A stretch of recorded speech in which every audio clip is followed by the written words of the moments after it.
Has democracy served Africa well? Democracy is a governmental term, which according to the late Abraham Lincoln means government of the people, for the people, and by the people. Democracy has been seen, especially by the Western world, to be the best form of government and will do everything possible to enforce and impose it on other countries. Countries which do not practice it are seen as their enemies, whereas those who practice it are given thumbs up and supported. Democratic governance involves election of leaders, freedom of speech, freedom of the press, accountability, rule of law, equal justice, among others. Various governments across the globe, including the United States, Great Britain, France, Germany, etc., have adopted different ways of achieving these democratic principles. The question is, can this also be said of Africa? Absolutely no.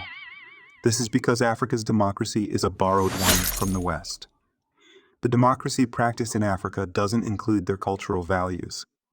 Africa cannot follow the European or American style of democracy. Africa needs a form of government that speaks to its culture and tradition.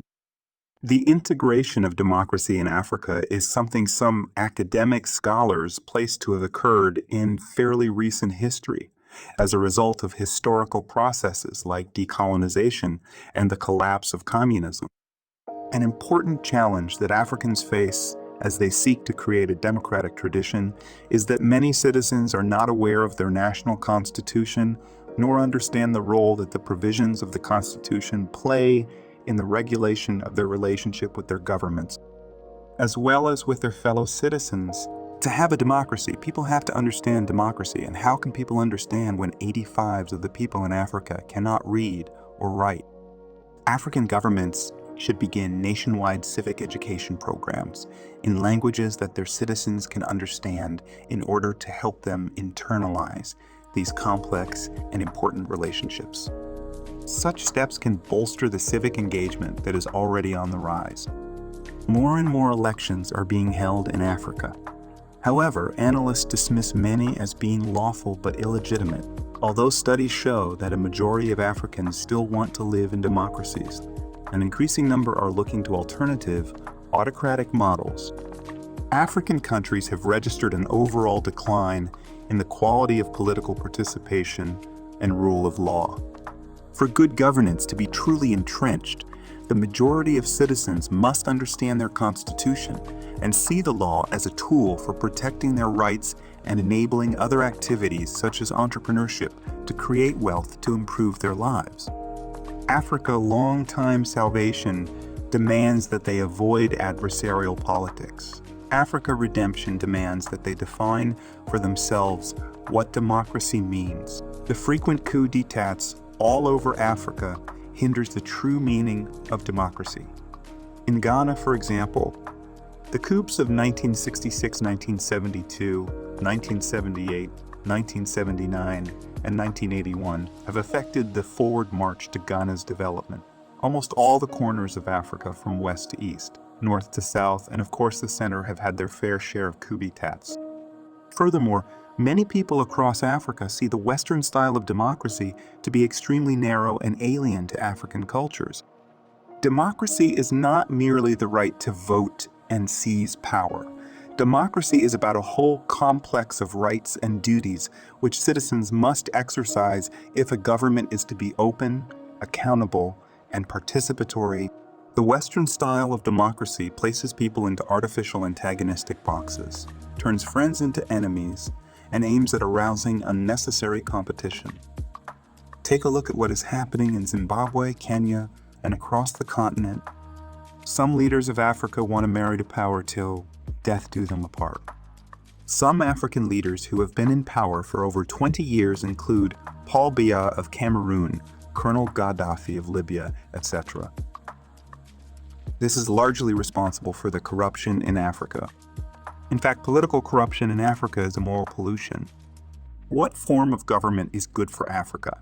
It must be stated categorically that the author is not against democracy. The author is only suggesting African democracy for the people of Africa, and this type of democracy should include African cultural values. Generally, Africans tend to respect and listen to their chiefs than the politicians. The chieftaincy institution should therefore be strengthened to help build African democracy. Chiefs of late have involved themselves in politics, and that is partly responsible for the numerous chieftaincy and land disputes. Had it not been that, this noble institution would have solved most of the development challenges the people face in Africa.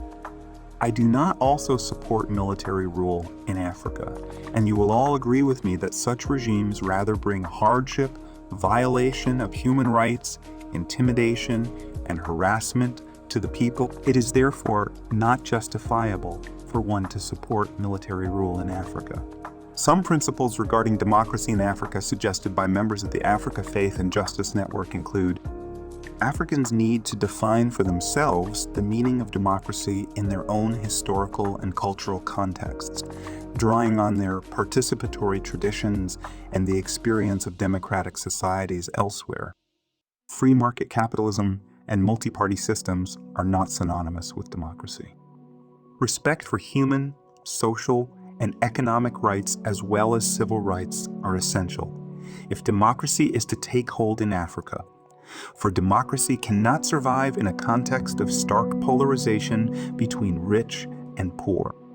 Conclusively, one will be justified to say that democracy in Africa is after all democracy because they have borrowed a system of government which has failed Africa and her people. Some people refer to Africa's democracy as negotiated democracy, where politicians go into a context, and when they lose, they negotiate for power sharing. This is evident in Kenya and Zimbabwe. Now is the time for Africans to wake up in their slumber and develop their indigenous culture and principles of governance to help bring Africa to the path of development. Now is the time for them to rise up and eliminate poverty, diseases, and wars in Africa. They can do it. What they need is dedicated, honest, selfless, hardworking, and committed leaders. All Africa must unite. Thank you for watching this video. Don't forget to subscribe and press the bell icon to get notifications when I upload a new video.